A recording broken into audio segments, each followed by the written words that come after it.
ايوه يا ياسر. الو الو. خليه خلاص. ايوه يا ياسر. الو ياسر.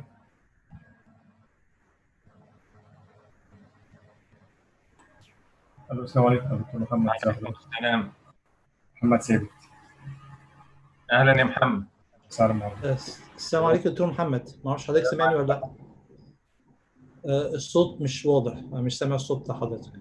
مش سامع صوتي؟ انا مش سامعك خالص. دكتور ياسر، هو ممكن يكون المشكله عند حضرتك، هو صوت محمد كده حضرتك عملت ميوت.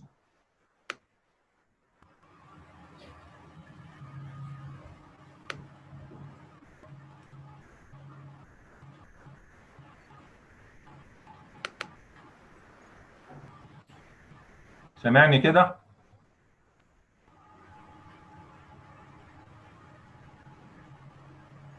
انا سامع حضرتك يا دكتور محمد. سامعني؟ محمد ثابت، سامع حضرتك. مش سامعك برضك يا دكتور محمد، مش عارف ايه. محمد ثابت سامعني بيقول لي. خلاص كده سامع حضرتك. كده سامعني؟ انا لما موطي الكمبيوتر، معلش غلطه مني انا بقى. كده سامع حضرتك كويس جدا. كويس. متهيألي نبتدي.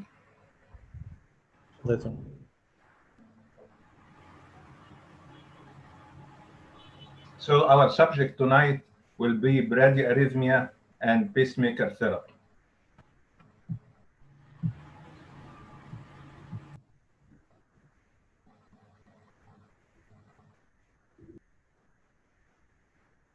We start with a question. An 80-year-old man complaining of episodes of dizziness. His physical examination and echocardiogram are all within normal limits. A looping event recorder was prescribed, and this strip was obtained during another episode at 3:40 a.m. while walking to the bathroom. Look at I will show you the strip in a better way. So look at the strip.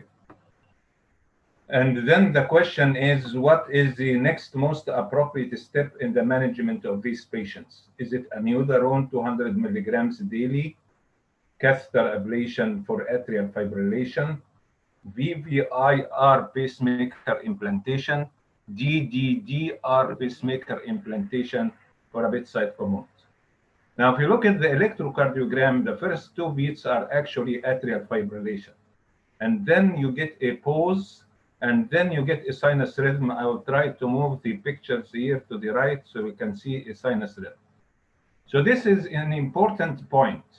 Patients with atrial fibrillation, they do not get episodes of dizziness or syncope because of the atrial fibrillation. This is very unlikely. It might, but very unlikely. But they get that because of a pause. And the pause is usually due to the acceleration of the ventricular rate during the atrial fibrillation, suppressing the sinus node. So if you find this picture, you think of tachybrady syndrome, or a thick sinus syndrome, or a sinus node dysfunction. And if you look to A and B choices, amiodarone and catheter ablation for atrial fibrillation, that's not a problem. The problem of the patient is the episodes of dizziness due to this long period of asystole. And therefore, a pacemaker implantation is indicated. And this is a paroxysmal atrial fibrillation. So this patient is not a candidate for VVIR, and I will detail on that in the subsequent discussion. But the correct answer is a DDDR pacemaker implantation. Obviously, a bedside commode is only indicated if the patient refuses treatment, which is very unlikely. Now, the truth of matter is that bradyarrhythmia come in two flavors. Either abnormality in the sinus node, in which the sinus node, because of abnormal in the IF current, cannot form electrical impulses, or it forms the electrical impulses very well, but it cannot make its way to the ventricles because of heart block. Either way, in the acute stage, you give atropine for a vagal component. You can implement the temporary pacing, or you can withdraw an offending agent, which is commonly a drug. But on the long run, all of these patients need permanent pacing. Now, we discuss shortly sinus node dysfunction. This refers to a variety of bradyarrhythmias. Inappropriate sinus bradycardia, which has a slow heart rate all the time. Sinoatrial exit block, which is can be first degree, second degree, or third degree, the same classification like AV nodal block. Although from the surface electrocardiogram, you cannot diagnose except the second degree SA block. You cannot diagnose first degree or third degree until you obtain an electrogram of the sinus node, which is not a common thing to be done nowadays. Or you can get a chronotropic incompetence. And actually, the literature is divided on the definition of chronotropic incompetence. Some experts define it inability to attain the patient 100 beats per minute. Others define it inability to attain 60% of the maximum predicted heart rate, or even 80–85% of the maximum predicted heart rate. We all of us miss the diagnosis of chronotropic incompetence because we examine the patient when he is lying on the couch or sitting in front of you. If you allow him to walk into the corridor or to climb the stairs, you will find he is unable to build a fast heart rate. And that might be responsible for his fatigue, for his effort intolerance, and so forth. Another manifestation of sinus node dysfunction is a tachybrady syndrome, when the patient is having tachycardia, usually atrial fibrillation. The heart rate is too fast, and when the patient suppresses his sinus node, the heart rate is too slow. Now, under all these circumstances, you should keep in mind etiologies that are by and large reversible, like drugs, metabolic disorders, hypervagotonia, carotid sinus syncope, and at least in the States and in some areas of the world, 50% of permanent pacemaker implants are in patients with sinus node dysfunction. Now, if we move into AV block, it can come into first degree, second degree, or third degree. Actually, we have 6 varieties of heart block. First degree block is actually a first degree AV delay. It does not produce bradycardia because all the atrial impulses are transmitted, but with a delay to the ventricle, with a long PR interval exceeding 200 milliseconds. If it exceeds 300 milliseconds, then almost always the conduction defect is in the AV node. That's an important trick. If it's too long, you think of AV node block rather than Hesperkinje block. The second degree can come as a Morbid's type 1 or Winckbach, progressive prolongation of the PR interval and then a dropped beats. A benign condition can be present in normal athletes or during sleep and doesn't usually require a pacemaker except under very exceptional circumstances. And then Morbid's 2, in which the block occurs in the Hesperkinje fibers usually, and this is without, there is no prolongation of the PR interval, but there is sudden drop of one of the impulses coming from the atrium cannot be conducted to the ventricle. And this is usually a distal type of block, and it's quite unstable, and it can pass easily into complete heart block. It's usually associated with a lower pacemaker stimulation with wide QRS complex, but not always. And then 2-to-1 heart block, which can be either proximal like Winckbach or distal like Morbid's 2, more proximal than distal.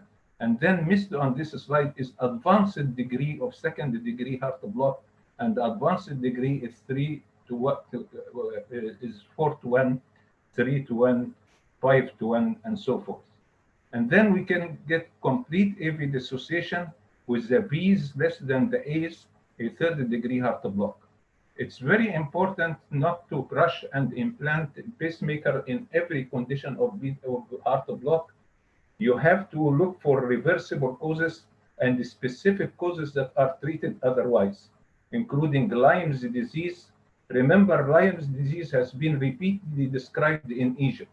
So you don't need to be from Connecticut to diagnose Lyme's disease. Many groups of the parasitology departments in several Egyptian universities described the Lyme's disease with the intermediate host, essentially the street animals.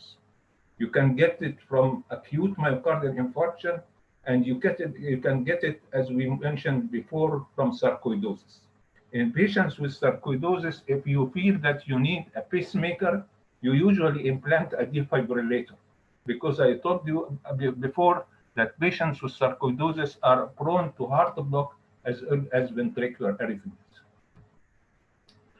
In acute myocardial infarction, the occurrence of heart block, as everybody knows, depends on to a large extent on the site of the infarction. So in patients with anterior myocardial infarction, if you get the high-grade AV block, you are really sick. The block is in the His-Purkinje fibers and is associated with extensive septal infarction. Even if the block is transient, there is a high risk of recurrence. This is unlike the situation of inferior myocardial infarction, where the block is usually in the AV node. In the first 24 hours, it has a strong vagal component and is likely to respond to atropine. After the first 24 hours, it's unlikely to respond to atropine. It's usually related to edema in the infarct zone or ischemia in the infarct zone, and it might be adenosine mediated and responds to xanthine derivatives. It may be transient, and when it's transient, usually it resolves into within a week or 5 to 10 days, and there is a low risk of recurrence. Now, the money is actually for the diagnosis of heart block is in the His bundle electrogram. I hope we are joined by Professor Ahmed Al-Damati, and but I will allude to the fundamentals of these things, and he can detail on it later on. So if you look into the electrocardiogram, the P is corresponding to the atrial activation in the His bundle electrogram, which is displayed by an electrode put across the septal leaflet of the tricuspid valve opposite the His bundle. And then corresponding with the QRS, you have the V wave, and in between you have the H wave corresponding to activation of the His bundle. The AH interval normally is 60 to 125 milliseconds, and the HV interval is usually between 35 and 55 milliseconds. The AH interval corresponds to the activation or the passage of the impulse in the AV node essentially, and the HV interval corresponds to the activation of the His-Purkinje system. If the HV interval exceeds 70 milliseconds, you start to worry, and if it exceeds 100 milliseconds, then it needs a pacemaker, 2A indication. Now, if you look into the normal conduction, there is an A and an H and V. Here we have an A, and here you have an A, and you don't have a V, so there is heart block. And that in this condition, there is no H, so that the block here is proximal in the AV node. In this tracing, you have an H here, so the block here is distal to the AV node in the His-Purkinje fibers. This is unstable condition, progresses to complete heart block, and needs a pacemaker in the large majority of cases. Now, if you look into this electrogram, you have lead 1, you have AVF, you have V1, 3 perpendicular leads to each other. But if you look into the intracardiac His bundle recording, the HV is prolonged, it's 95. But if you complete the tracing, you will find that here in the electrogram, there is a P wave and there is no QRS, so there is a form of heart block. Now the money is in the His bundle recording, there is an H and a block. After the H, there is no V activation. So this is a conduction defect distal to the AV node in the His-Purkinje fibers.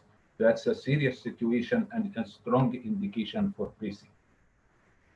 Now, temporary pacing is indicated for any symptomatic or hemodynamically significant bradycardia unresponsive to drug therapy. It's indicated for third-degree heart block if the ventricular escape rhythm is less than 40 beats per minute, or if there is a wide QRS escape rhythm.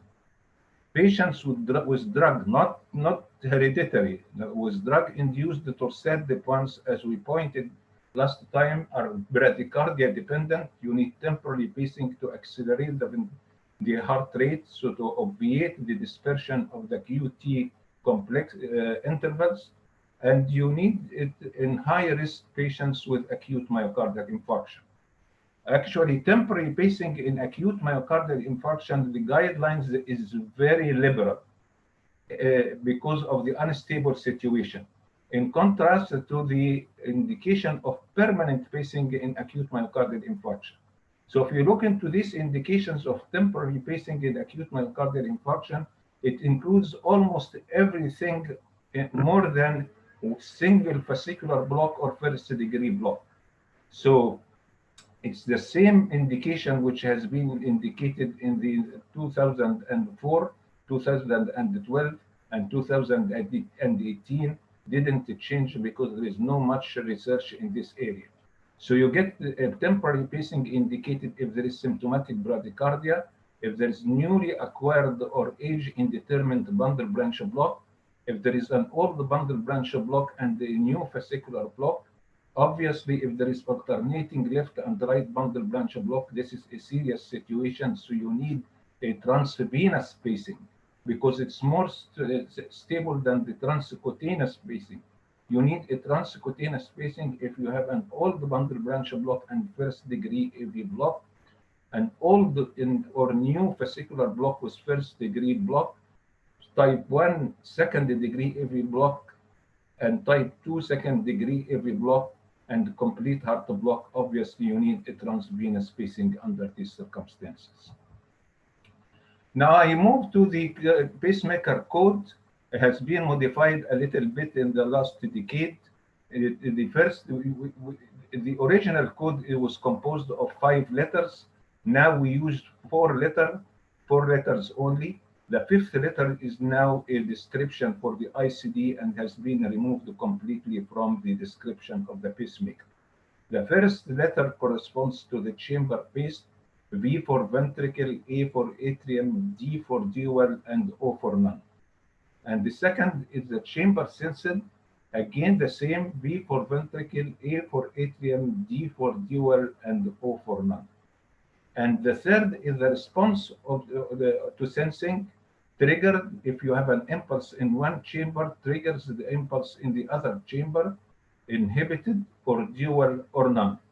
And the 4th letter is actually R.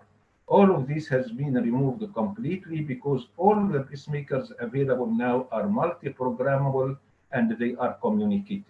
So they are rate responsiveness or not rate responsive.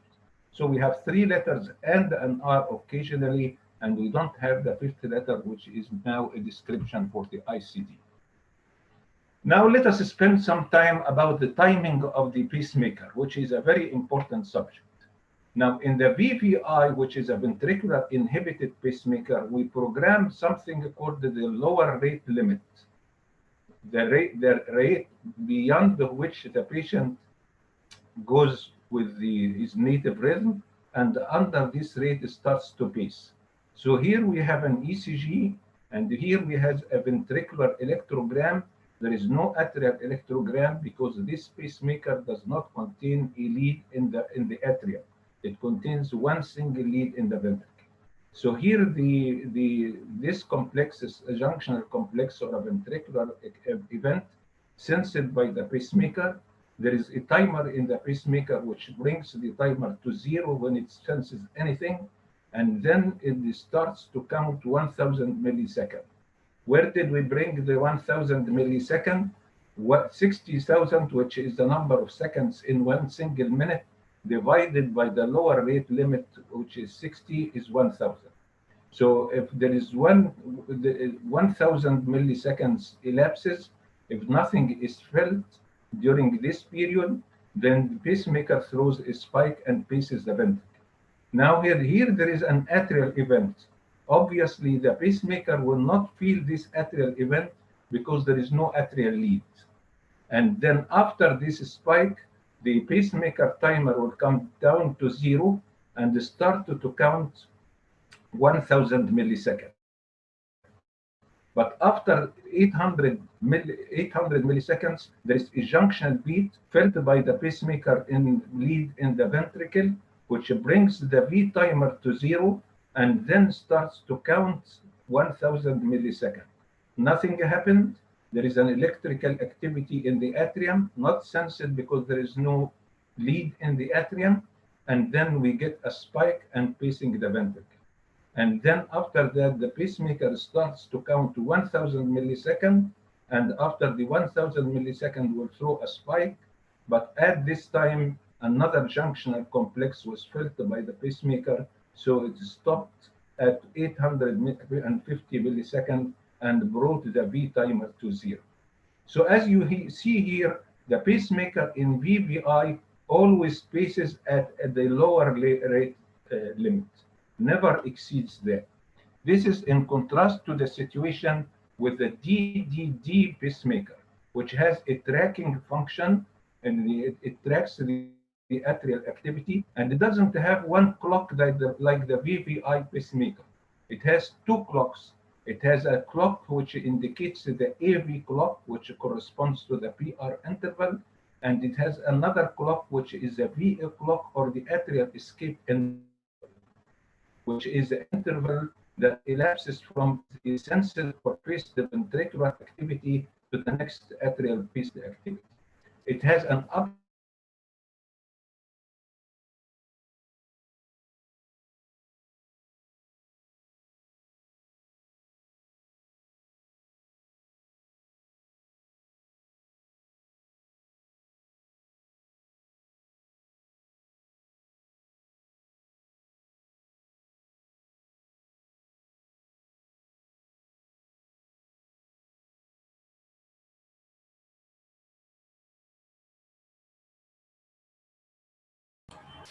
محمد، هو الصوت قطع من عند حضرتك.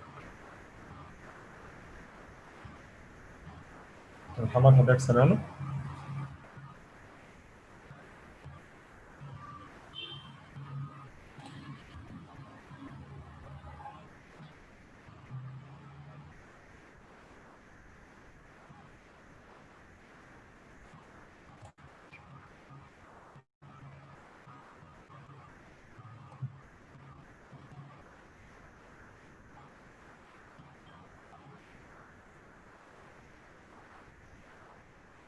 النت فصل كده من محمد.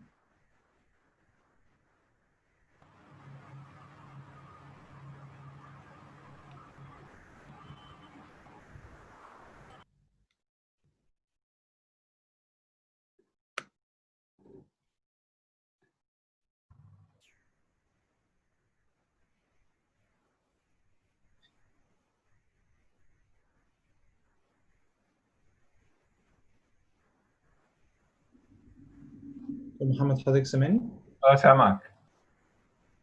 اوكي كده سامعني؟ سامع حضرتك كويس.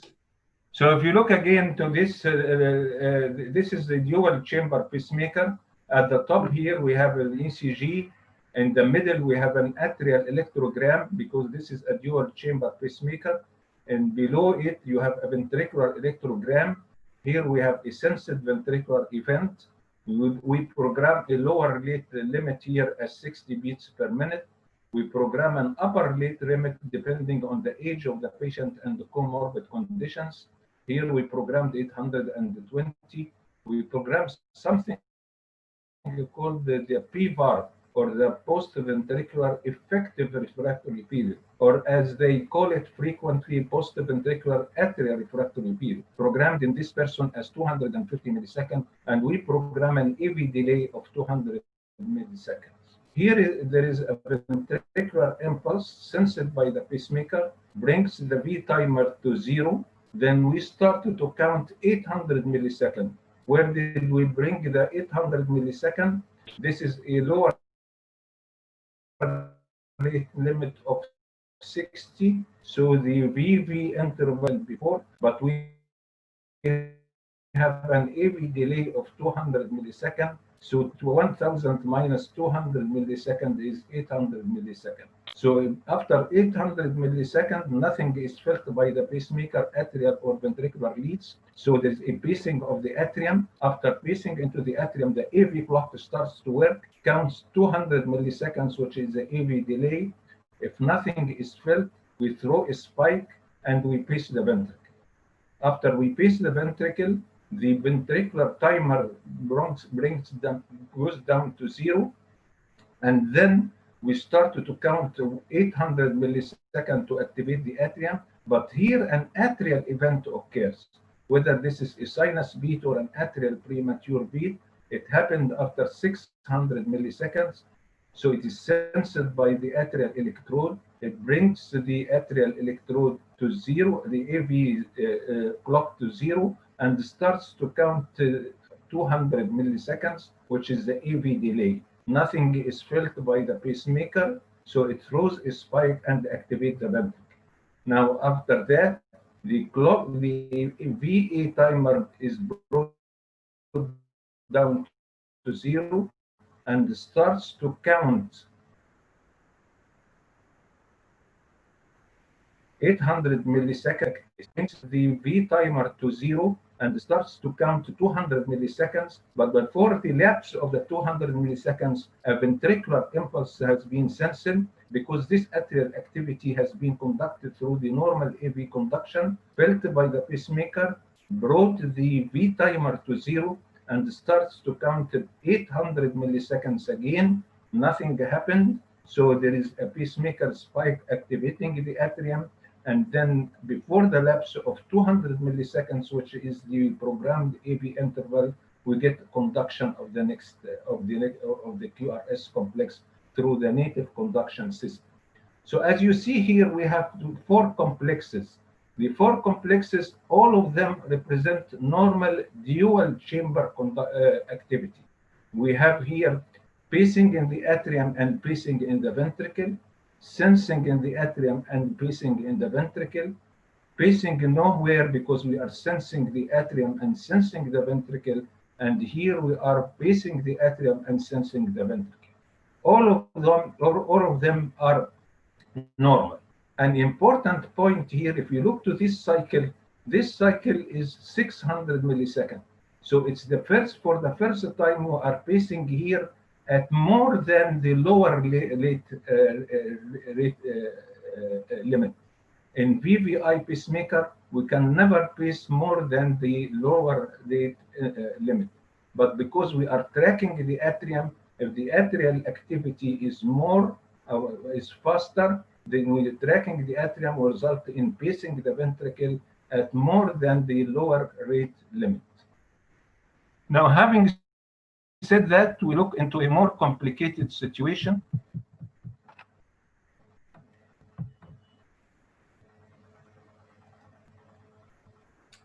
Here again, we are pacing in the atrium, and then 200 milliseconds, nothing happened.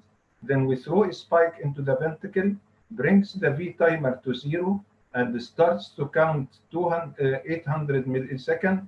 After 800 milliseconds, before the lapse of the 800 milliseconds, we felt an atrial activity sensed by the atrial electrode, and then we started to count 200 milliseconds, which is the AV interval. Nothing happened. We throw an impulse here and activate the ventricle. But here the person went into atrial fibrillation. It's unphysiological to feel the atrial fibrillation during the PVAR, the post-ventricular effective, or as they call it, atrial refractory period. So here it's conducted, it lasts here is 250 milliseconds. Nothing is felt because this is blanked out. Immediately after the 250 milliseconds, we started to feel the fibrillation wave. So at 260 milliseconds, the atrial electrode felt the fibrillation waves. So it's going to count from here 200 milliseconds, which is the AV delay, and throw a spike. But wait a minute. If you have 260 milliseconds, which is the PVAR, and 200 milliseconds, which corresponds to the AV delay. This equals 460 milliseconds. 60,000 divided by 460 milliseconds is 130 beats per minute. But this exceeds the upper rate limit, and the pacemaker cannot violate the upper rate limit. So it has to prolong the PR interval here and delay the conduction to the ventricle more than the AV delay in order to keep in the upper rate limit in the correct way. So under these circumstances, you can see that there is an obligatory delay in ventricular activation after sensing the atrial activation. As you increase the atrial rate, this delay can transform from first degree delay, which is a delay in the AV junction, or into a pseudo Winkbach, into a 2-to-1 block. All of these are normal activities for a dual chamber pacemaker. Now, as you see here, it's important to understand these things. If you look into the PR interval, the PR interval is divided into 3 components. It's divided into an early 100 milliseconds or so, which is the absolute blanking period. The absolute blanking period is a period in which the ventricle cannot sense the atrium. One chamber is completely blind to the other. This in order to avoid sensing the atrial activity into the ventricle and therefore producing a crosstalk. If the ventricle senses the atrial activity, then he probably understands that there is ventricular activity and does not pace. So this is the reason we have in the initial part of the AV interval, the absolute blanking period. After the first 100 or 120 milliseconds, there is another period called the safety pacing period. In this safety pacing period, if the ventricle senses an activity, it paces one beat. So it avoids again the occurrence of crosstalk. So crosstalk is obviated by 2 intervals. The 2 intervals is the absolute blanking period in the initial part, and this follows a sensed or a paced atrial activity, and then a crosstalk window with safety pacing, which occurs only when we are pacing the atrium, we are not sensing the atrium.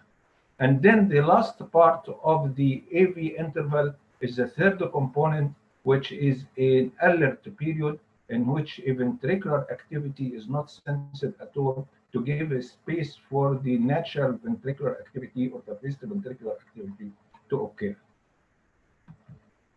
Now we move from this to the pacemaker leads.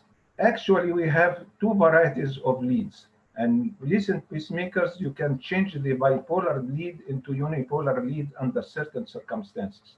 The unipolar leads, you have the cathode at the end of the electrode, and it's located in the ventricle or in the atrium. It's pacing under the trabecula of the ventricle or in the atrial appendage or somewhere in the atrium.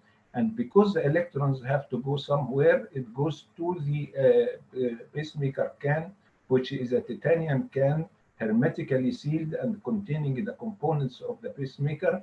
And because this is a large window, it senses many of the structures in between, including pectoral muscle activity and so forth. And because of the large span of this window, it has a prominent spike. So the spike is prominent, clearly seen, and oversensing is common.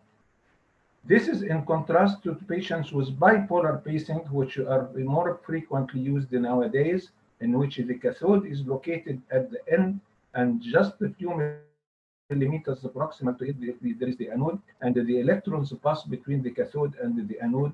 It has nothing to do with the pacemaker. It's a more complicated, but it allows the display of a small or a short pacing spike, and there is no oversensing from an external activity. Now, the pacemaker leads are usually fixed either by active fixation like this tiny screw which is present here. The only disadvantage is that it can perforate, particularly when it's attached to the atrium, but it has a lot of advantages. One of the advantages is that it can be more easily removed than the passive fixation with the restines or fines here, which are made of silicone or polyurethane. They are insinuated below the trabecula, and it looks like a miracle that they can fibrose within few weeks or months. And sometimes if they remain for a year, it becomes very difficult to remove them. Removal of the leads is important, particularly if there is any infection, and it's not an easy process. There is a lot of inventions like snares, like cutting sheaths, or sheaths supplied with laser energy, or electrosurgery. Now this is the strength duration curve, and I'd like you to concentrate with me.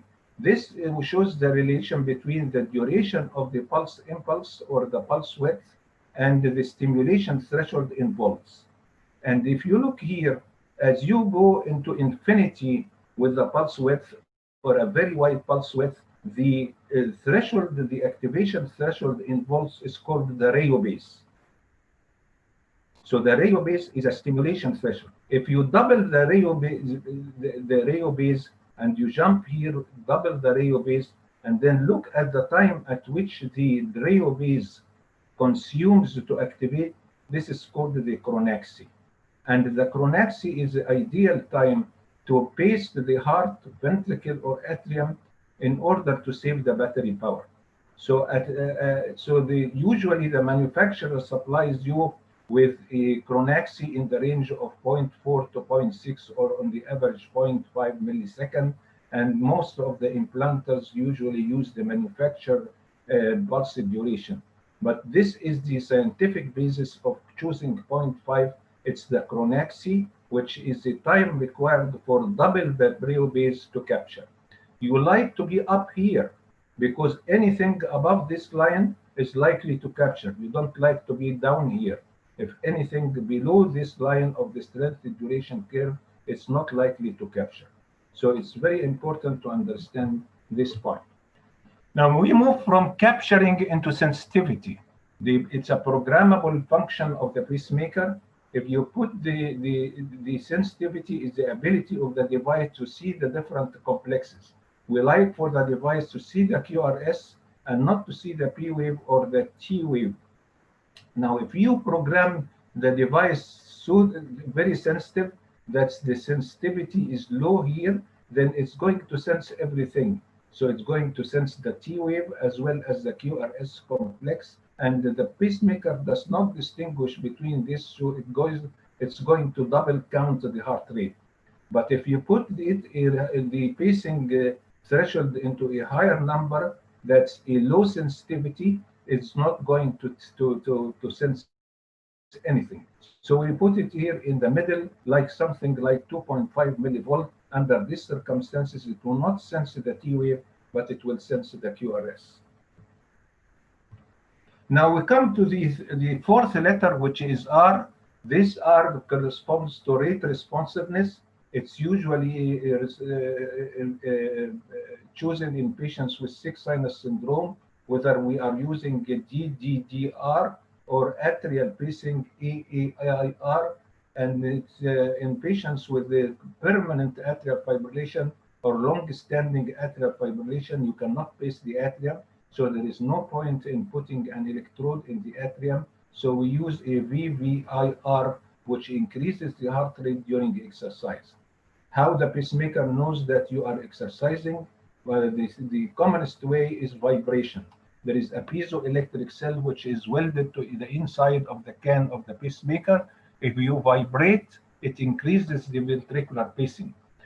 And you can vibrate more when you are going down the stairs than you are going up the stairs, although you need more energy in going up the stairs. So as a result of that, other forms of in accelerating the heart rate, including respiration, by shooting a small amount of current to measure the impedance across the inflated lungs. And if you get a decrease in the impedance, this increases the heart rate, or the temperature sensor. Some devices, they measure the QT interval and use it as a sensor. And some devices, they can calculate the amount of contractility around the pacemaker tip. All of these sometimes can be used in combination, which is more effective than using an isolated parameter in order to increase the heart rate. Which heart rate is increased by this? The lower rate limit. Now, the guidelines is very important. They didn't change over the years since 2011. It's very important. They are worthy. Some of you may consider it monotonous, but it's very important, and you have to revise them before setting the examination. For sinus node dysfunction, class 1 indication is symptomatic bradycardia. So if you have symptomatic bradycardia, including frequent sinus pulse, that's class 1 indication for permanent pacemaker. If you have symptomatic chronotropic incompetence, or if you require drug therapy that is essential for treatment of the patient, like slowing rapid atrial fibrillation, and this results in symptomatic bradycardia, you cannot stop the drug, then you need permanent pacemaker. And 2A is sinus node dysfunction with a heart rate less than 40, even if there is a clear association between the symptoms and the occurrence of bradycardia is not clearly documented. Or if you get syncope, and this syncope is unexplained by the occurrence of the heart rate, the patient is in the CCU, he has heart rate of 40, but he is getting recurrent syncope, so you assume that it gets under normal circumstances less than 40, and the patient gets a syncope. This is a 2A indication for pacemaker. The indications is slightly more complicated in patients with complete AV block. Class 1 indication is third degree or second degree AV block at any level associated with bradycardia with symptoms, or as a result of the bradycardia, you are getting ventricular arrhythmia, which is related to the occurrence of the bradycardia. Or if you get a third degree or advanced second degree AV block with any of the subsequent 5 events. Number 1, symptomatic bradycardia. Number 2, if you get third degree or advanced second degree AV block with sinus rhythm, but the patient is having symptomatic asystole for 3 seconds or more, and an escape rate less than 40 beats per minute. And number 3, if the patient is having atrial fibrillation with pauses of 5 seconds or more. If the patient is getting atrial fibrillation with 5 seconds or more when he is sleeping, this is not an indication for pacemaker. This is an indication for adequate rate control. The patient should be awake, whether he is in sinus rhythm with a pause equal or above or more than 3 seconds, or in atrial fibrillation with pauses equal or more than 5 seconds while awake. Obviously, the third thing, if you get AV nodal ablation, you need a permanent pacemaker. Again, number 4, a third or advanced degree, second degree AV block, which is associated with a post-operative AV block that is not expected to recover. Usually, post-operative AV block recovers after surgery. Under exceptional circumstances, it doesn't. So this is an indication for permanent pacemaker. And the last thing among the 5 with third degree and advanced second degree AV block, if you have a myotonic dystrophy, because these are progressive conditions, so under this circumstance, you need a pacemaker. So back again to the rest of the class 1 recommendation, persistent third degree AV block with an average heart rate more than 40, but there is a cardiomegaly or evidence of left ventricular dysfunction, or if there is evidence from electrophysiological study that the block is below the AV node. You get an H, you don't get a V. Or a second or a third degree of heart block that's produced by exercise in the absence of ischemia. If there is evidence of ischemia, then you correct the ischemia. This is an exercise-induced paroxysmal AV block. There are several theories for that, but I will read this for another discussion. For class 2A persistent third-degree AV block with an escape rate more than 40 in asymptomatic adult, but unlike the situation with the first degree, there is no evidence of left ventricular dysfunction or cardiomegaly. Or if you get second-degree AV block with intra or infra-His block, so you get an H or a split H in EP study.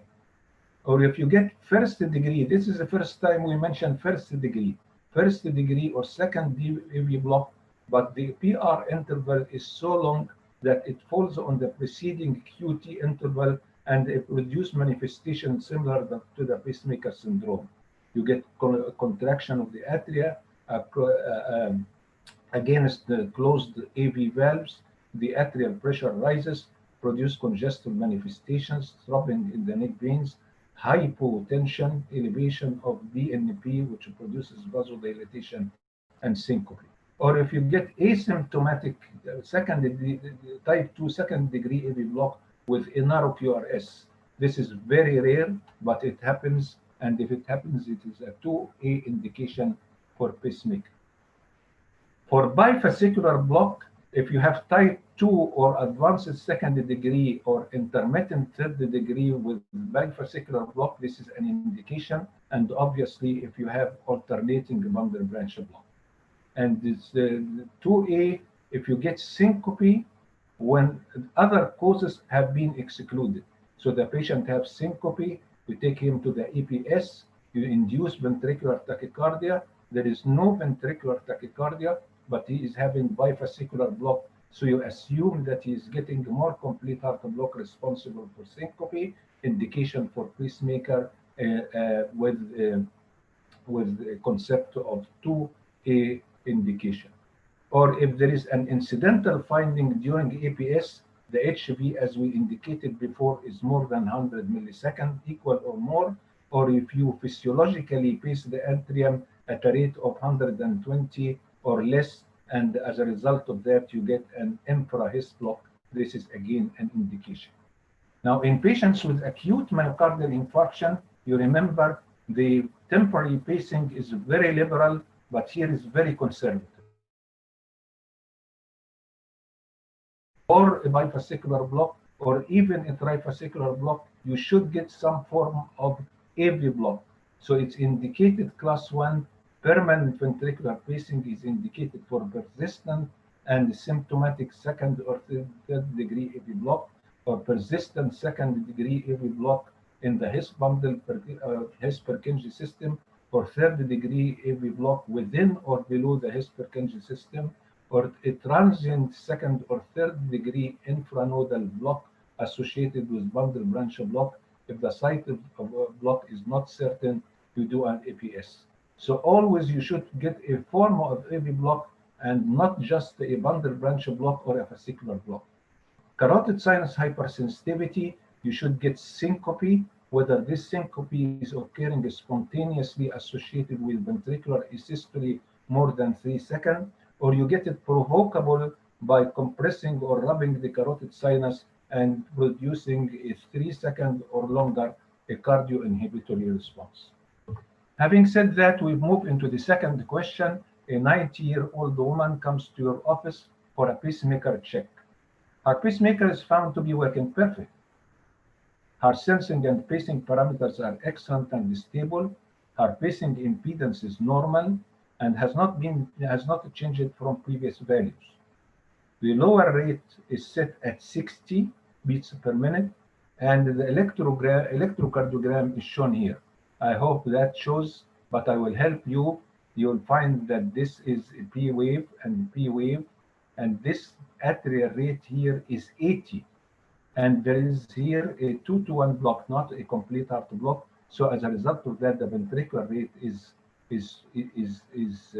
40. Remember, the lower rate limit was 60.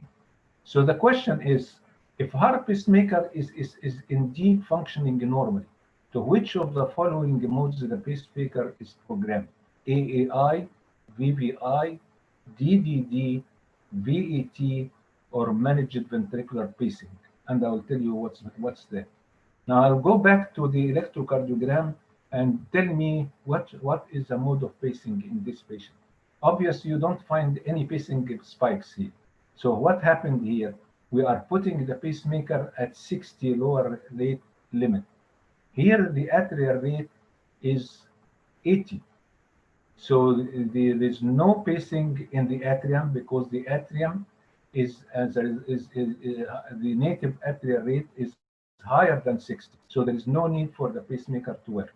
So there must be an electrode in the atrium that's recognizing that the atrial rate is above 60. So there must be an electrode in the atrium. Now there is no pacing in the ventricle. So there is no electrode in the ventricle. Otherwise, it will recognize that the ventricular rate was slow and paces the ventricle. So the pacing mode here should be an AAI. The AAI here is not pacing the atrium because the atrial rate is more than the lower rate limit, and is not knowing what's happening in the ventricle because there is no ventricular lead to inform the pacemaker about the ventricular events. So it's an AAI. So as you see here, you are not doing anything for the patient. The patient is unprotected, and this is the reason we are not putting too many AAI, although it has a lot of advantages, as I will point out.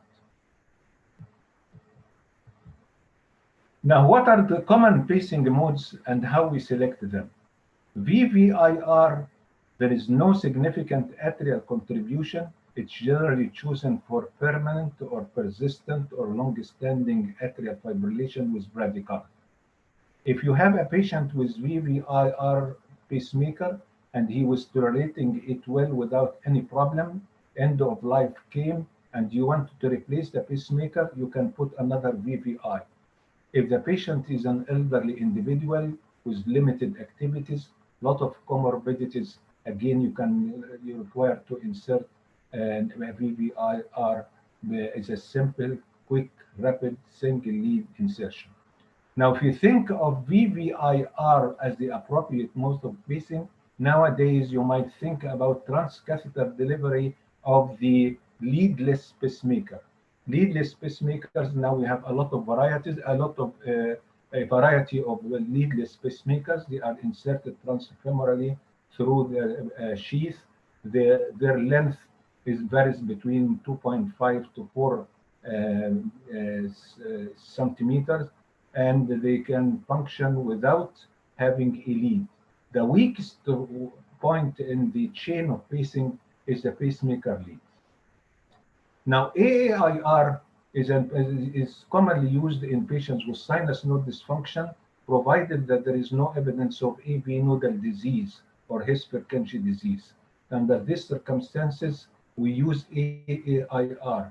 In modern pacemaker, there is a function called the managed ventricular pacing, in which the pacemaker every now and then check the AV conduction. And so long as the AV conduction is intact, it paces the atrium. In this condition, it ensures that the ventricular pacing will not be pacing through at the apex of the right ventricle. Pacing in the apex of the right ventricle produces a left bundle branch block, and eventually results in ventricular dysfunction and aggravates the occurrence of heart failure and the occurrence of atrial fibrillation. So managing ventricular pacing tries to avoid that by choosing the pacing of the patient through the AIR. The problem is the patient might having an AV nodal disease, and if he's pacing AIR with an AV nodal disease or Hesper-Kenji disease, he's unprotected. So managed ventricular pacing periodically checks the AV conduction, and so long as the AV conduction is intact, it paces the atrium. If it feels that the AV conduction is impaired, it changes from AIR into DDDR. So this is the pacemaker which is commonly used for patients with a heart block, and R is used for chronically incompetent patients. Now we have mode switching, and this mode switching is whenever the atrial rate is accelerated, we stop tracking the atrium. So if the atrium went into atrial flutter, supraventricular tachycardia, or more commonly atrial fibrillation, we stop tracking the atrium. So we change from DDD into DDI, in which we do not track the atrium, not VVI, because if it is VVI, how the pacemaker knows that you went back to sinus rhythm? But in VVI, there is no atrial electrode, so it cannot know that you went back to a sinus rhythm. That's why mode switching, it changes DDD into DDI rather than VVI. Now, what's the negative impact of right ventricular pacing? This is actually a study called the David study. It's not a pacemaker study, it's a defibrillator study. More than 500 patients has been randomized into pacing in the VVI mode. In the VVI mode at a rate less than 40, or in the DDR mode at a rate less than 70. So as you see here, if you pace at a rate more than 70, you are likely to pace more frequently with this mode than if you wait until the heart rate drops below 40. So actually, pacing here, the ventricle was more frequent than pacing the ventricle in this mode. So as a result of that, after a follow-up period of several months, it turned out that the primary endpoint of mortality and hospitalization for congestive heart failure was more with the more frequent ventricular pacing. So at 1 year, it's 16% of patients with VVI versus more, 27% with DDI, which led to termination of the trial. So as a result of that, we know that if you pace the ventricular chamber, you create a left bundle branch block, you impair the synchrony of ventricular activation, you get increased mortality and increased hospitalization. And what is missing on this slide is that we could increase in occurrence of atrial fibrillation. So the mechanism is the adverse right ventricular remodeling and left ventricular dysfunction, which occurs by the creation of left bundle branch block. So as a result of that, modern pacemakers try to avoid that by doing two tricks. AV search hysteresis by prolonging the AV interval.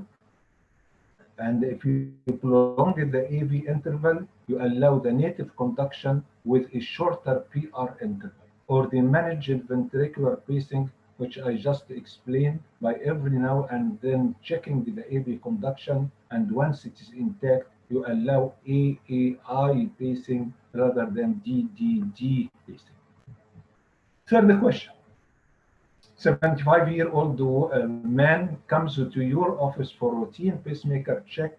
Is feeling well without complaints because your office manager failed to pay the electric bill for the last 3 months. Electric power was cut off in the office in the middle of the visit. You are unable to use the pacemaker interrogation system. The ECG is available for examination, and his pacemaker was always being set for a DDD lower rate 60, upper limit 120.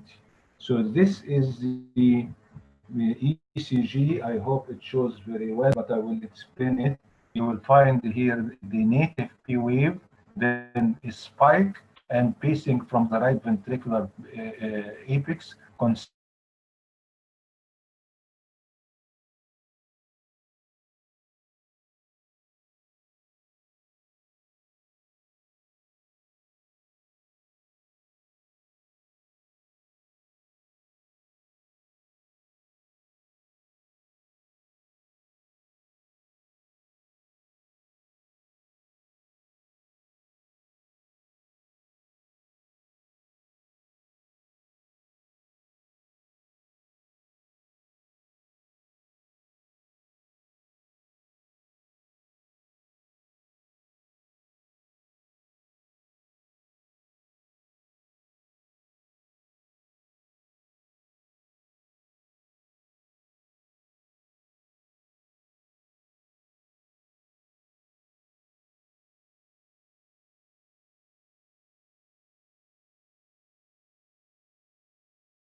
Yes.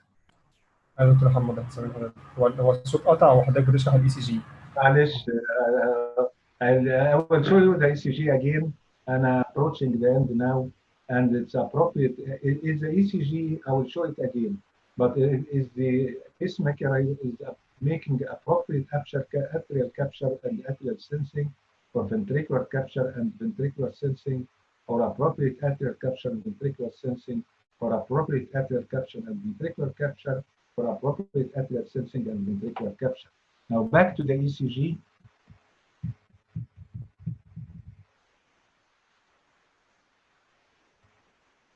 Now back to the ECG.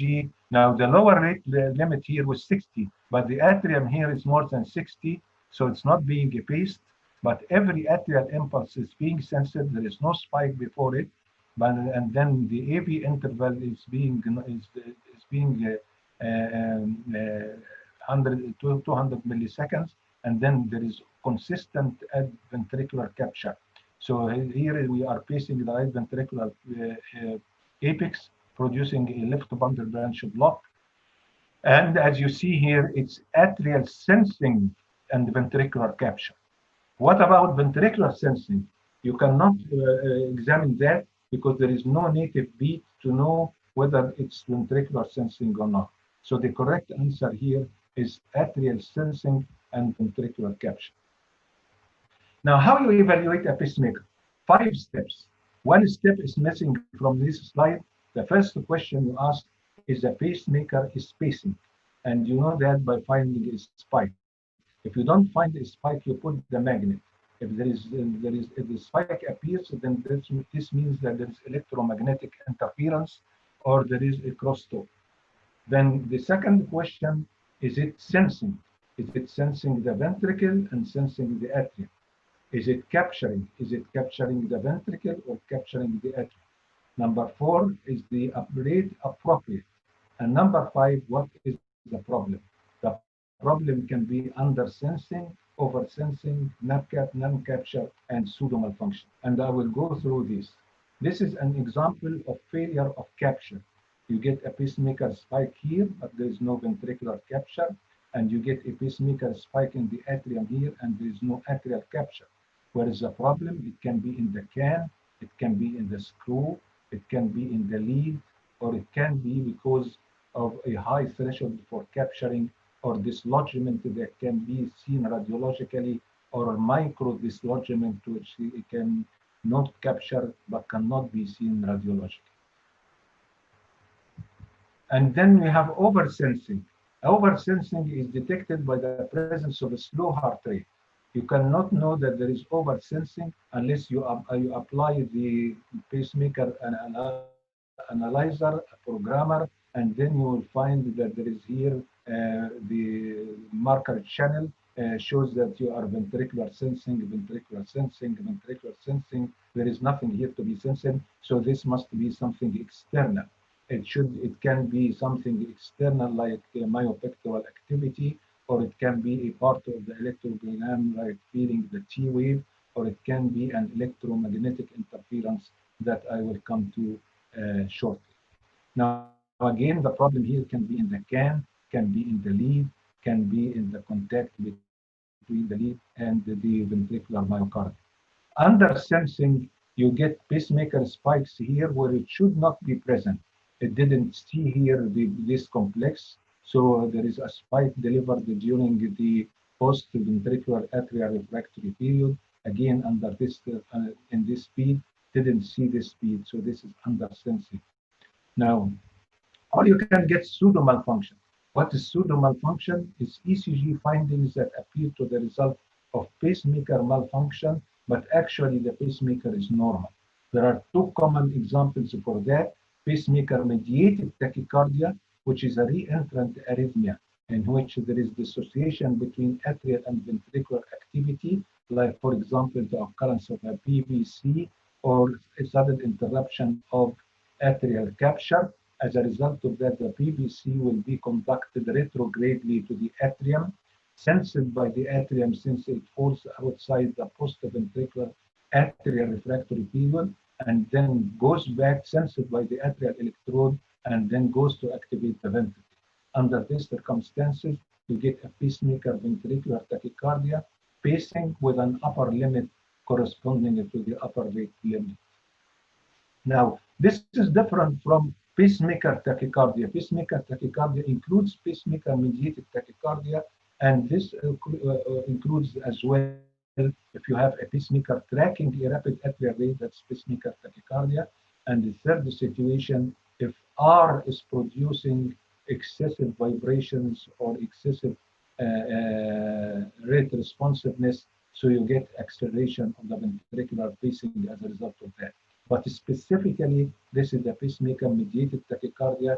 Is called endless loop tachycardia. It's a re-entrant tachycardia with the retrograde limb across the AV node and the anterograde limb across the pacemaker and the ventricular electrode. Now, hysteresis is a method of saving the battery life. Under these circumstances, if the patient lower rate limit set, for example, at 40, then he starts to pace at less than 40, say 39. But when it paces at a higher rate like 60. Sometimes in patients with carotid sinus syncope or patients with vasodepressor syncope, we pace these patients with the cardio inhibitory component, and we pace at a rate of 100 until the patient regains consciousness, and then we fall back the pacing rate. Now, how you treat pacemaker-mediated tachycardia? Obviously, you open the reed switch, which is responsible for sensing the atrial activity by applying a magnet. That's in the acute situation.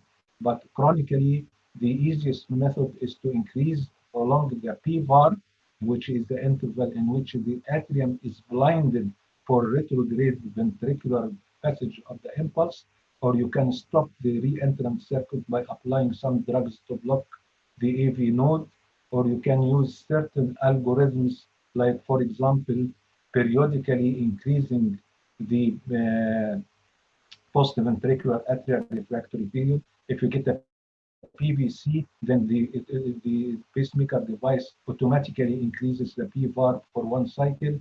If you get a tachycardia, then the pacemakers can interrupt the tachycardia by increasing the P-var for one cycle and stop it. Or you can change the mode. You rarely resort to that. You can change the mode of the pacemaker into a VVI, so you avoid sensing the atrial of the retrograde deactivation. Now, the magnet operation, if you apply the magnet for the pacemaker, it changes into a synchronous pacemaker. VVI changes into VOO, and the DDR changes into DDO. When the pacemaker lifespan approximates the end, then usually the pacemaker changes into a simpler form. You can check that by the magnet at the early on, and in an old way of knowing the life, what remains of the battery, is to apply the magnet, and you get the heart rate with the magnet applied on the pacemaker. And for every company and every specific pacemaker, there is a certain heart rate called the magnet rate, and it was used previously to indicate how much of the battery is left. Now, electromagnetic interference is an important subject. Actually, the hospital environment is the worst environment in which the patient can live with a pacemaker, because the hospital contains electrocautery, cardioversion, defibrillation, magnetic resonance imaging, lithotripsy, radiofrequency ablation, ECT therapy, diathermy, and TENS, which is the nerve stimulation, transcutaneous nerve stimulation. And outside the hospital, wireless telephones, electronic articles, and surveillance equipments, if they are out of order. So under these circumstances, these conditions should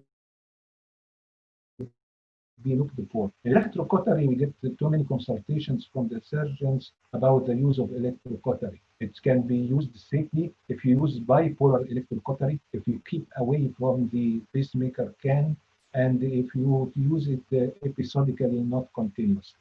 So these are the 3 points of advice that we give to our colleagues, the surgeon, to avoid problems from using the electrocautery. Same applies to lithotripsy and other situations.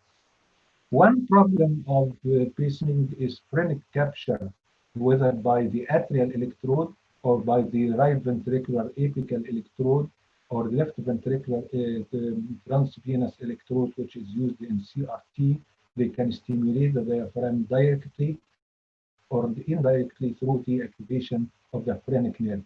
That's why the implanters usually test for that during the procedure by applying a pacing energy of at a higher level, 10 millivolt or so, and making sure that the diaphragm is not contracting. If it contracts, it produces hot hiccup or allows the patient to jump. Miraculously, some of the patients, they have it and they don't complain of anything. But one has to be on the lookout of that. Under these circumstances, you reduce the output of the pacemaker, but rarely you need to change the electrode from touching the phrenic nerve or touching the diaphragm. Pacemaker infection is a big problem. Unless you have a very superficial incisional infection, then you have to remove everything. For the superficial incisional infection, you might try antibiotics for a week or so, but always you have to get everything out. Pacemaker infections can be in the form of a pocket abscess or erosion of the skin, or you get a septicemia. The treatment is to remove the entire system, and at the same time, you can get the pacemaker jacket during that period, or you can put the patient in the ICU until everything is sterilized, and then you put the new devices. It's very difficult to diagnose lead endocarditis because even transesophageal is not helping that, but everything should be got out. The risk of major complications is high under these circumstances, and the pacemaker lead extraction is not an easy thing. It can result in cardiac avulsion, in cardiac tamponade, in vascular tear, in pneumothorax or hemothorax, and sometimes even in pulmonary embolism. MRI is a potentially deleterious interactions with the pacemaker. It can inhibit pacing. It can result in asynchronous high rate pacing. It can lead to heating of the tip of the electrode, or it can result in loss of capture. It's contraindicated in patients who are having all the models of pacemakers, but now we have most companies are having MRI conditional pacemakers. You wait for 6 months according to the guidelines post-implant. You make sure that there is no previous devices or broken lead. You would put the pacing threshold at a reasonable level and make sure that the impedance is normal. And then you have a special mode called MRI mode, and it's applicable for 1.5 Tesla. Nowadays also is applicable for 3 Tesla. Now, what about the pacemakers which are non-conditional? If MRI is mandatory, then you should get an expert standby that programs, make sure that he's able to program the pacemaker after doing the MRI and be ready to implant a temporary pacemaker if the condition requires, and make sure that everything is in order before the patient leaves the MRI suite. So in summary, bradyarrhythmia can be caused by sinus node dysfunction or AV block. Treatment of bradyarrhythmia is essentially permanent pacemaker. VVI is the mode of choice if you have permanent or long-standing persistent atrial fibrillation with bradycardia. DDR is indicated for almost all other indications. Pacemakers are very sturdy and reliable. Pseudo malfunctions are more common than true malfunctions, and good understanding of how the pacemaker works and its timing allow you to troubleshoot when they fail. So I stop at this stage. I hope Ahmed Al-Damati is available so he can make any comments or talk about whatever he wants to talk about before we get the question. If Ahmed Al-Damati didn't come, then let's have the questions. شكرا دكتور محمد. عفوا حبيبي. طيب منتظر بقى الأسئلة من الشباب بقى الموجودين.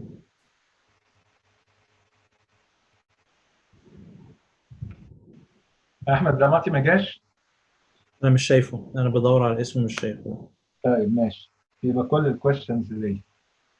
And I thought if he comes then he takes part of the questions, but it seems that he's busy.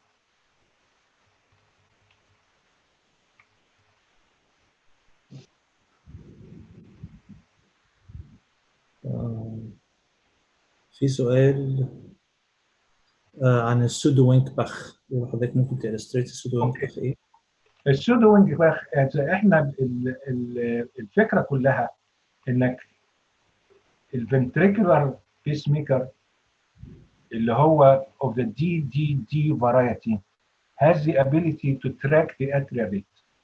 If the atrial rate is rapid, then the pacemaker cannot violate the upper rate limit. فلازم يبقى بيبيس عند الابر ليت ليميت. فاذا تصورت ان اي رابيد اللي هي بي ويفز رابيد كل مره هتيجي at an earlier interval. So if it comes at an earlier interval, it will fall into the P bar. So as a result of that وهي بتيجي البي ويف قريبه من الكيو ار اس بتاع البيس ميكر اللي بيبيس عند الابر ليت ليميت، هيحصل ان البي ار انترفال بتاعته تطول لانك بتقرب من البي بار and then gets blocked. So you get progressive lengthening of the AV interval and then a block. This is not a Wink-Bach because Wink-Bach is a native phenomena of the normal conduction. This is similar to Wink-Bach induced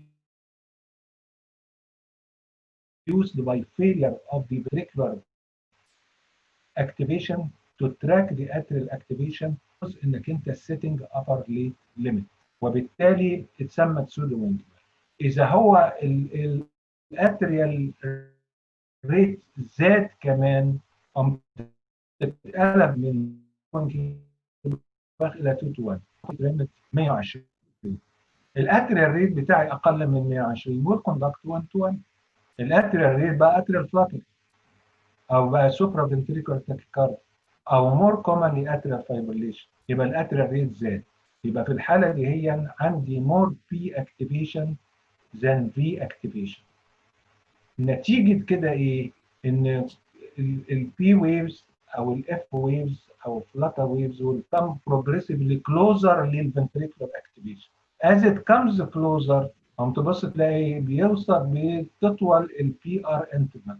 انا وريتكم لازم تطول البي ار انترفال عشان we don't violate الابر انترفال، تفضل تطول لغايه ما تبقى الاتريال اكتيفيتي وقعت في البي بار نوت كوندكت. فبقى عندك progressive prolongation of AV interval followed by a dropped beat. And then this is the pseudo. اوكي، الامبورتنس بتاعها انك انت لما تشوفها ما تقولش ان دي بيس ميكر مال فانكشن.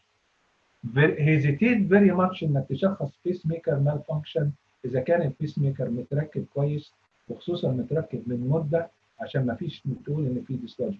اذا قال لك في الامتحان ان في بيس ميكر متركب اديله اسبوعين، don't think of dislodging. out of question. طيب دكتور محمد، في سؤال تاني عن الانفيريور ام اي لما بيحصل كومبليت هارت بلوك. هو بيسأل لو ما عرفش يعمل ريكاناليزيشن للكورونري يعمل ايه العيان؟ يستنى قد ايه لغايه ما يحط بيس ميكر؟ او ايه البروتوكول اللي يمشي عليه؟ خلينا اتكلم اقول كل حاجه عنه. Inferior myocardial infarction activates the vasovagal reflex, so it has a vagal component. لكن we are not sure ان الفيجال كومبوننت ده هو سبب الديلي الكوندكشن. We don't الاجابه الصح خالص ان the mechanism of impaired conduction في الانفيريور مايوكاردال انفاركشن is not known. طب ايه اللي نعرفه؟ اللي نعرفه هو ميات. ان اولا انه ريفرسبل، وثانيا انه بناين، وثالثا انه في ثيوريز هي اضعف الايمان. طيب ايه هي الثيوريز؟ في الغالب ان الفيرست 24 اورز في اكتيفيشن اوف ذا فيجال بلكسس اللي موجودين في الكراكس بتاع الهارت وفيزوفيجال ريفلكس. سو وي تراي اتروبين frequently it fails. طب وبعد ال 24 اورز الفيلير ريت اكتر لانها بتبقى due to edema and ischemia may be adenosine mediated. So sometimes methylxanthine or aminophylline can work. لكن حتى if nothing works you can put a temporary pacemaker. You wait a week. Within this week most of them they recover AV conduction and you do not need a permanent pacemaker. كلنا عارفين ان sometimes you wait 10 days, you wait 2 weeks. لكن جرت العاده ان احنا مش هنخلي العيان في الانتنسيف كير لمده 2 weeks. So we wait عاده ما بين 5 ايام الى 7 ايام. By large majority عند ثالث او رابع يوم هيرجع النورمال AV conduction. Has nothing to do with the revascularization. Ischemia is a theory that has not been proved.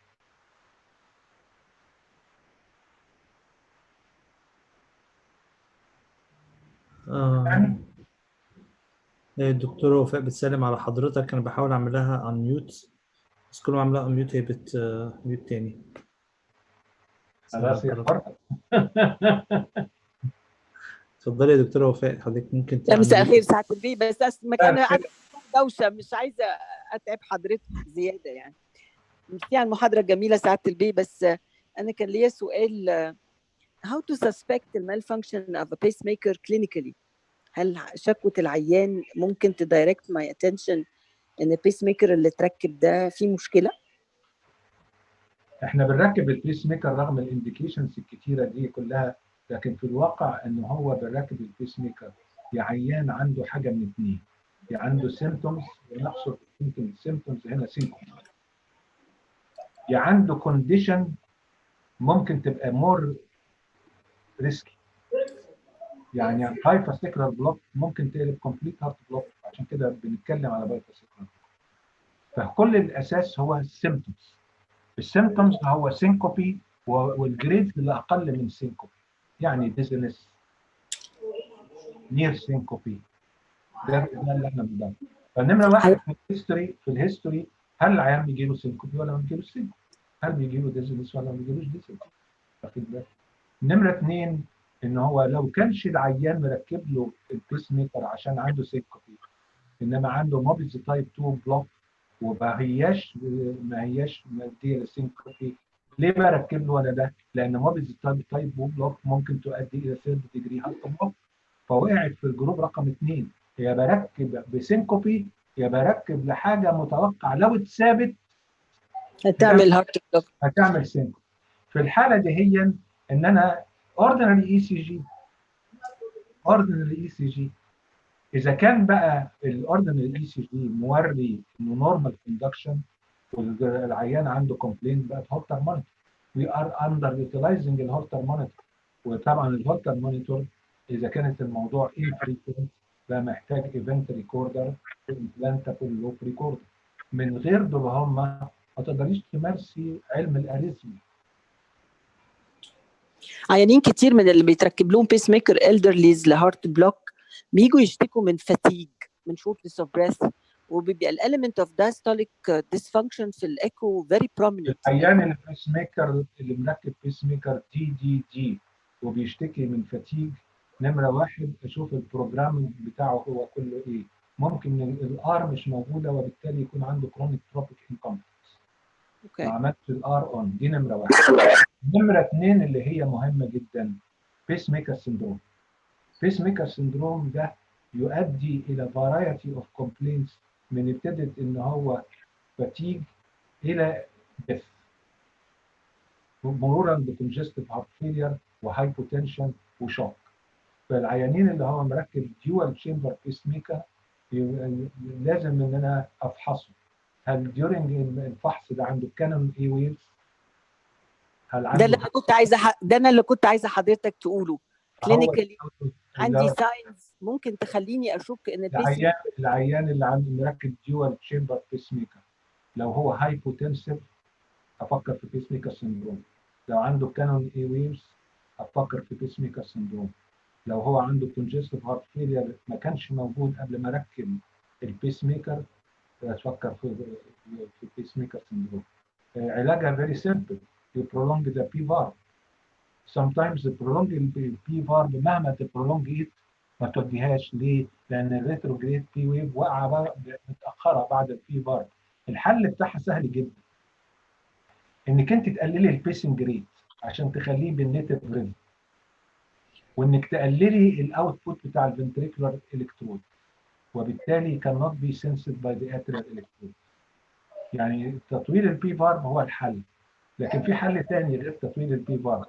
طبعا اذا كل الحاجات دي فشلت يبقى هتشيل الديوال تشامبر بيسميكر وتركبي البي ار يريزولت to that. So taking the history like in any branch of medicine is most important step. لكن ما هوش كل حاجه. Physical examination is very important. Measuring the blood pressure. Sometimes we في البروجرامر نخلي العيان نحول من دي الى VVI and we compare two blood pressures. لما بنركب له دي نلاقي السيستوليك بلاد بريشر 80، لما نرجعه VVI نلاقي السيستوليك بتاعه 120. ايه الفرق؟ الفرق ان هو عنده بيس ميكر سندروم ما هوش فيري كلير، انما بيوطى البلاد بريشر. ايه اللي بيوطي البلاد بريشر؟ loss of atrial contribution and liberation of the brain natriuretic peptide. هنا هيبقى الاتريال natriuretic peptide reducing the vasodilation. treatment زي ما قلت elevation increase prolongation of the PVAR or decreasing the ventricular rate and at the same time decreasing the ventricular output. شكرا سعادة البيه. عمر يا ست الناس. على فكره انا كنت بركب بيس ميكر لسنوات طويله جدا لغايه ما لقيت العيانين بيجي لهم بيس ميكر انفكشن وبضطر اطلع البيس ميكر. في الوقت ده ربنا رزقني باحمد الضماطي. So all my patients are referred them لاحمد الضماطي. هو الحقيقه كلنا مش حضرتك بس يا بيه. دلوقتي كل very capable. I think he's very capable. Unfortunately الطقم بتاع الاي بي اس عندنا ما شاء الله is growing experience and number وبقوا بيشيلوا من علينا حمل كبير قوي. حضرتك هتدينا محاضره على الريسنكرونايزيشن ثيرابي ولا المره الجايه يا ست الكل؟ ان شاء الله المره الجايه اي سي دي وريسنكرونايزيشن ثيرابي. اوكي شكرا. دكتور محمد في سؤال هنا. إذا patient عنده ischemic heart disease وجاله وينك باخ، في انديكيشن معين للكورونر انجيوجرافي للبيشنتس دول ولا؟ الانديكيشن هي الانديكيشن بتاعت الاسكيميك هارت ديزيز العاديه، يعني ما فيش سبيشال انديكيشن. ما فيش سبيشال انديكيشن للوينك باخ. الوينك باخ دي يعني عباره عن فيري بيناين كونديشن. It can be present because of hypervagotonia of any. واحد نام ممكن يجي له periods of وينك باخ. واحد اثليت ممكن يجي له وينك باخ. هو بيتآية او عنده جاجنج او عنده abdominal pain يجي له وينك باخ because of increased vagal activity. So there is no specific indication. The indication for a coronary angio is one of two things. أول حاجة ما فيش coronary angio إلا لو العيان accepting the principle of revascularization. If the patient says I will not do revascularization no matter what, أصبح contraindication لdiagnostic coronary angio. Clear. And the indication is one of two things: relieving the symptoms or prolonging survival. If you don't have one of these two things, then don't do coronary angio. Very simple. Very simple. زي ما سمع الانديكيشنز طبعا ممكن تبقى صفحتين فول سكاب بس كلهم ريفولف. في الواقع الميديسن كله بيدور حوالين كده. الميديسن كله if you have gall bladder يا اما انك انت تشيل الجول بلادر because to relieve symptoms or انك انت to prolong survival. It's going to be gangrenous, going to rupture, produce peritonitis الى كده. لكن واحد ما عندوش symptoms الجول بلادر ستونز وما هواش في ريسك ان هو يرابشر هيز جول بلادر، بقى كونتروفيرشال انك تسالها ولا لا. في ناس قالوا والله لو هو عنده كولانجيو كارسينوما سسبكتد او هو دايابيتيك او هو الى اخره بقت كونتروفيرشال. لكن الميديسن كله هدفه انك انت either you relieve symptoms or you prolong survival. This is very clear to cardiology.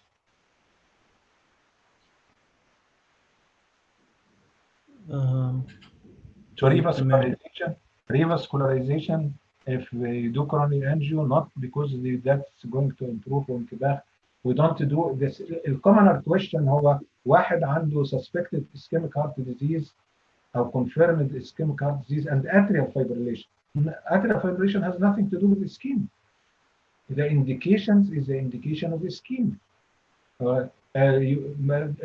طبعا بقى ممكن تألف بقى تقول الرايت كورونري مقفول، الاسترينود ارتري مقفول. There is no evidence ان دول كلهم من اللي بيعملوا اتريال فايبريليشن، ولا لما تفتحهم الاتريال فايبريليشن تروح. مفيش حاجه اسمها كده، ولا كان في كده ولا هيبقى في كده.